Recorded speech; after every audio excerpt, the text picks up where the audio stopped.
Good afternoon, everybody. We are at the Pan Show on Saturday, the last day, the 21st, and we are very honored to have two very distinguished individuals, in addition to myself, of course. General William Sherman, also known affectionately as Uncle Billy from the Civil War, and the one and the only Bob Evans, who has been many things in his life, but has spent 38 years taking care of the recovery of the SS Central America, its treasures, its stories, and its legacy. And so we've been very honored all day to have both of these gentlemen here. And what we want to do right now is to have a fairly short program based on the book that we have just released called Uncle Billy Was a Banker. We're going to start in 1848 when the young William Sherman was in California before there was even a San Francisco. What was it called? Buena? No. Yes, yes, yes. Okay. Yes. And it didn't become San Francisco until what, 1850, when the state was actually incorporated and became part of the United States of America. I believe they started calling it San Francisco when the influx of everybody started coming in there. Right. There was a mission there by that name, and it just kind of stuck. There were only about as many people in the whole town as were on the Central America. Yeah, it was 500 people. It was a very small Bayside village. Right, exactly. Here's some pan gold, placer gold, as opposed to mined gold. And according to what I've read about Uncle Billy, when he was there on a military assignment, before it became a state, but it was not a territory, what was, shall we say, part of the Mexican Empire for a while, and a lot of the mining that had been taking place there was subject to Mexican law. And so the administrative job that William had was to make sure that people could reconcile differences when they wanted to stake a claim between the Mexican law and American law in an area that was sort of fuzzy in between. So Uncle Billy had a lot of knowledge about the mining taking place in California. He was very knowledgeable about quicksilver, which is mercury. And that was actually preceded the gold rush. And the thing that was so amazing is the lucky guys that had the mines for quicksilver became even wealthier because the mercury was needed in the processing of gold. So, in William's own words, in his own autobiography, he said, well, we knew a little bit about gold, but it really wasn't worth very much. And then somebody brought in some gold from Sutter's Mill, and I hammered it, and I said, wow, this was like the real deal, but gold didn't have a lot of value yet. And as part of his assignment with the military, he was asked by his boss to go to Sutter's Mill. He saw with his own eyes people out there doing the placer gold in the streams, and his boss said something to the effect there were Mormons that were out there mining, doing the placer gold, and they were to pay a tithe to the church. But this military group came by and they said something to the effect of, well, all this land now belongs to the United States of America. You're trespassing on the United States of America land.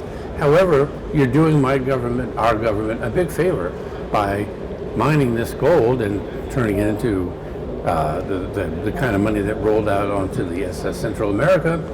And if you want to pay the tithe to the church, you could do so if you're foolish enough to do it, which I thought was an interesting comment. So anyway, Uncle Billy, he got caught with the infection of gold fever, and he admitted so. And I'm going to ask you, General, if you could tell me in your own words about how you treated your commission with the Army at that time when you wanted to go after becoming a banker rather than strictly being with the military. Well, I was a first lieutenant in California, and like we said, when we first saw samples of gold, we were determined, yep, it's gold all right. And so what happened later on was the fact that I had a choice to stay in the Army right. or go into banking. And so what I actually did was take a leave of absence from the Army for 6 months, and I explored the banking, and it turned out that that was what I should do. Excellent. Okay. This is a great picture of the very early days of San Francisco, when the harbor was completely jammed with ships, and people all around the world would bring things to sell to the miners, like Levi Strauss. Everyone needed supplies. Many people made much more money off of supplies than they ever did mining. And what happened, though, according to Sherman, was, and this is his own words, captains and crews abandoned their ships in the San Francisco harbor to go to the gold mines. And he went on to further say that the hulks and the remains of many ships became... They built a city over on top of it. Yeah, on top of the ruins of these old ships. That's astonishing. I mean, when you think about it. Now, the story that we always like to tell, and it speaks to the fact that you were really a very successful guy with banking, and as other people have pointed out, you were not a failure in banking. The banks failed, but you kept one going, Lucas, Turner and Company, and the story goes that there was a rush on the banks in 1855, way before the 1857 panic. Only in California. There are a whole lot of reasons. I don't want to get into it. But it was your job to go around collecting money, lucky guy, on outstanding loans to keep Lucas, Turner and Company going. And the best candidate you found to collect money was the contractor who was building the United States Custom House, which is where they collect money. And so who better to collect money from than Uncle Sam, who owed money to Lucas Turner in the contract.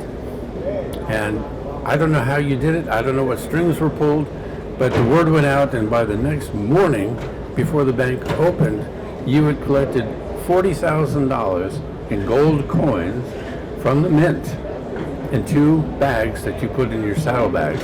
And $40,000 in gold coin is $1 million today.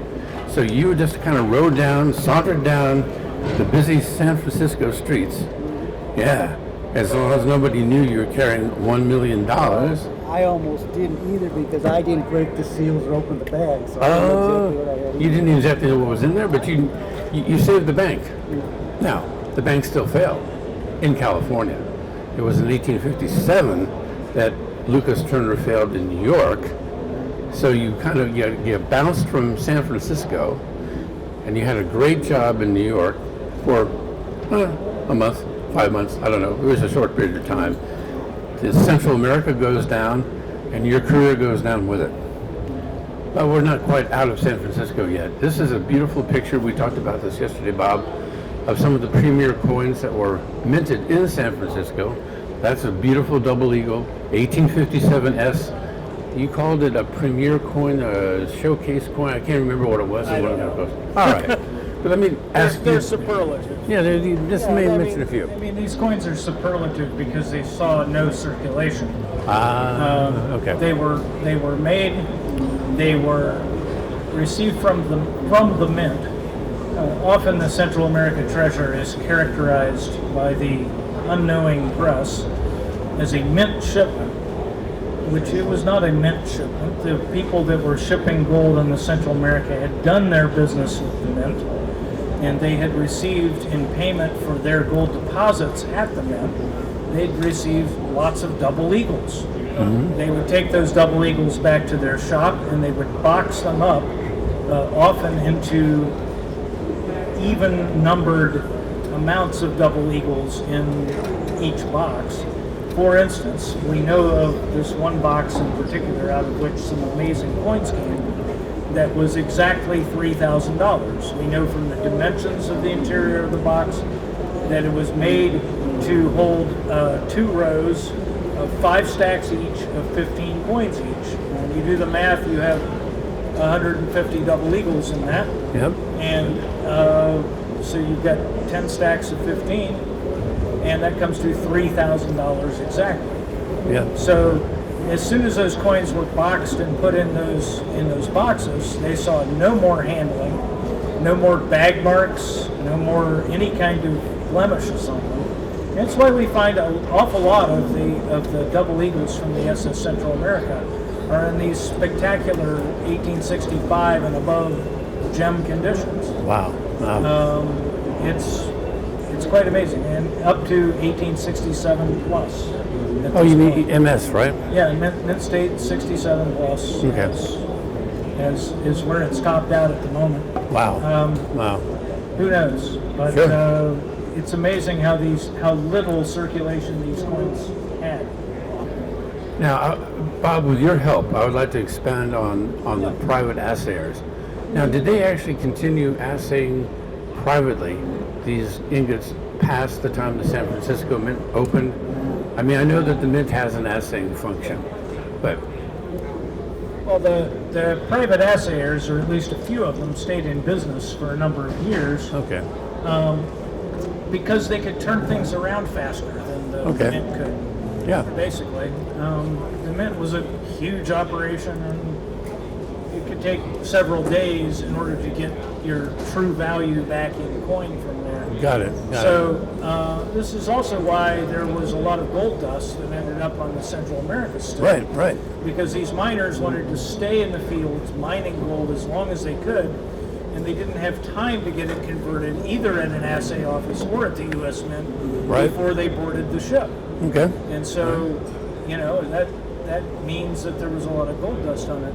But yes, the private assayers, they formed a very important function, creating the first form of precise money out of the gold dust that was being mined. Mm-hmm. And whatever other foreign exchange or whatever could come into it. Anyway, these assayers would take it, melt it down, and stamp it with the pieces of information that would allow it to pass as a form of money. Large transactional money, generally, from the commercial shipment. We found no ingots anywhere other than in the commercial shipment area. Right. Although you were allowed, some of the ads say that you can receive payment in 24 or 48 hours in bar or coin. So you could have the bar that they made out of it, or they would pay you for that bar, whatever that bar was worth in coin. Yeah. Coin is a much more fungible sort of form. You can buy smaller things with a $20 coin than you can with a $2,641 ingot. Right. You could buy a fairly decent-sized mansion with a $2,641 ingot. Right. But you couldn't buy a loaf of bread with it. That's correct. So that's the story there. All right. Now, going back to the life of Uncle Billy, in terms of his work with, is it Just? Is that how they pronounce that one? Probably Just. Just? Okay. Yeah. And Hunter? And the other was Kellogg and Humbert, right? Kellogg and Humbert. Yeah. So both of those companies were directly referenced in his autobiography. So he as an agent of Lucas Turner and Company, would routinely authorize those bars to go back to New York. And I think that's pretty astonishing, because you and I have talked about wanting to make a direct connection between his life as a banker in San Francisco and the private assaying offices, which then would lead, of course, it was not only the Central America, but there are many ships that routinely, like you said, on the 5th and the 20th, took about $1 million or $1 million plus to New York. So just comment about how those companies would work. Like if Uncle Billy were to walk in tomorrow and ask for $50,000 in ingot. The ingots were a form of money that played into exchanges of thousands of dollars. It was important to the people in San Francisco to keep their coin in town.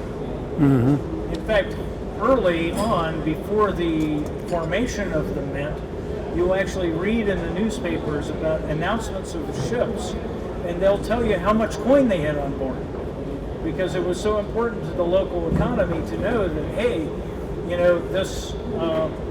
this sailing vessel that has just come up here is bringing, $1,251 in coin with it, and it's going into the local economy, because it was hard to find, particularly the smaller coin. The smaller coin was in rare supply. double eagles were made because the standard coin at that point in 1849 was the eagle. They made the very first prototypes of the double eagle in 1849. It was $20, and that's why it is a double eagle. Sometimes lay people will ask me, why is it called a double eagle? And there's only one eagle on it. Well, it's because the eagle was our $10 gold coin. Right. And this was twice that. So, the commercial end of things tended toward these larger denominations. And the assay ingots were kind of like the ultimate large denomination. Right. Each of them is unique because the assayer would determine the value at $20.67.2 to the ounce. And that's what all of the math and the algebra on an ingot does for you. It allows you to, check their math and see that they got it right. And they did. Okay. Okay, so it's 1857. You've had to leave California. You're still with Turner. They have a nice office in New York City. And according to your autobiography, everything was going swimmingly until August, which is when the Ohio Life and Casualty Company collapsed, which was much like Lehman Brothers collapsing about a decade or so ago. And on top of that, 1 month later, the Central America goes down just when they're hoping for that extra boost of 1.6 mil, which is $50 million today. That goes to the bottom of the sea, and all hell breaks loose in the banking community because it's already wobbly, and then it gets more than wobbly. No federal regulation of the banking system at that time. And then unfortunately, the career of William Sherman went down very quickly after the Central America went down. Yeah, we'll tell this story quickly because there's actually a segue into your life. Bob has already recounted how the frigate bird tormented a particular captain of a Swedish, what's it called again, a bark? It was a bark. Yeah. And he changed course, I believe, by 1 degree east because of that. That's what I read. Changed course. Yeah. He wakes up in the middle of the night and hears people screaming. Yeah. He salvages 50 to 60 lives somewhere in there. Now, where it ties in with your life, sir, is, believe it or not, you were in a hotel lobby in New York City when the captain of that ship happened to come by, recounting what he had done and delivering the survivors. And you actually heard with your own ears that story directly from the guy who told it. And what was the name of the captain again from the bark? His name was Anders Jonsson. Right. It appears as Anders Johnson in all of the newspapers, but undoubtedly Anders Jonsson. So the loss, you actually encountered somebody who knew of that loss firsthand, which I think is pretty remarkable. Okay, after New York, you went to Kansas, but we'll skip over that. That was my brief law career. Yes, a very brief law career. But you got a chance to be at the military academy that had just been established in a little Alexandria or some name like that. Okay. And you hired people, you got little uniforms going, you got the place established, and the war was just about to happen. And some of your dearest friends, or colleagues I should say, were all taking sides for the Confederacy. That was not something that pleased you very much. No, I'm from Ohio. I know you are. So this is particularly touching and fitting because you had to write to the governor who had given you the appointment to begin with, and you said, I can no longer stay here. Resignation. That's right. And the thing that really pissed you off the most was the whole fact that when the state seceded, all the U.S. flags had been taken down, and only the Pelican flag remained over the Treasury, the Mint, Custom House, and so on and so forth. And as I told the story yesterday, you had a dear friend who was a quartermaster, and you went to visit him in his office in New Orleans, and all the food and all the weapons and everything else that had been marked USA had been stamped over it with CSA, and everyone was just happy and pleased. No problem. Hey, we'll take the mints, we'll take the arsenal, we'll take anything that had USA stamped on it, and we'll confiscate it. That was also something that you did not find, you were not easygoing about that with your friends. Now, the one thing, I'm not even going to go down the Dick's token path with you right now, because we've covered that. Because this is another important little bit of numismatic history, and that is, in 1866, a really handsome bill was designed, 15-cent fractional note, with your likeness and General Grant, and you were both heroes for the Union, and that bill was about to be released into general circulation, and a bill passed. They changed the rules. We're changing the rules. We don't want the likeness of any living person to be on U.S. currency for all kinds of weird reasons, which again, and it scuttled the opportunity. I mean, you can still collect those notes. They're still out there. I don't know how. But you also had the shot, unfortunately, just after you died, because then you were allowed to have your image on a bill. Qualified then, yeah. Yes, you qualified. That's the irony. Yes. You ever heard the expression, dead presidents refer to our money? That's because of a law that was passed right after the Civil War, because we were issuing money that had Abraham Lincoln's picture, it had Sam and Chase's image, it had Fessenden, all kinds of people. And that was mostly like to be a calling card so people would have confidence when you were handed a piece of paper and say, oh, that's Bill Sherman, or that's Abe Lincoln. And that was the intent. But for some reason, some politicians thought it was egotistical or vain, or it was like European, well, yeah, jealous European nations, and we're still living with that law. So, yeah, that's the way it is. That's another legacy of the Civil War, right there. Now, one more thing in your honor. This is a statue in your honor in New York City that was created by Augustus St. Gaudens, and it was commissioned during the life of Theodore Roosevelt. I'm not going down far that path, but I just want you to know that all the illustrations and sketches and what have you for Lady Victory, who was leading Sherman and his steed, it's the same image that appears on the $20 Walking Liberty St. Gaudens $20 piece. So because someone was honoring you, it ended up being also one of the more beautiful coins that we currently had. So I just wanted to bring all that to your attention.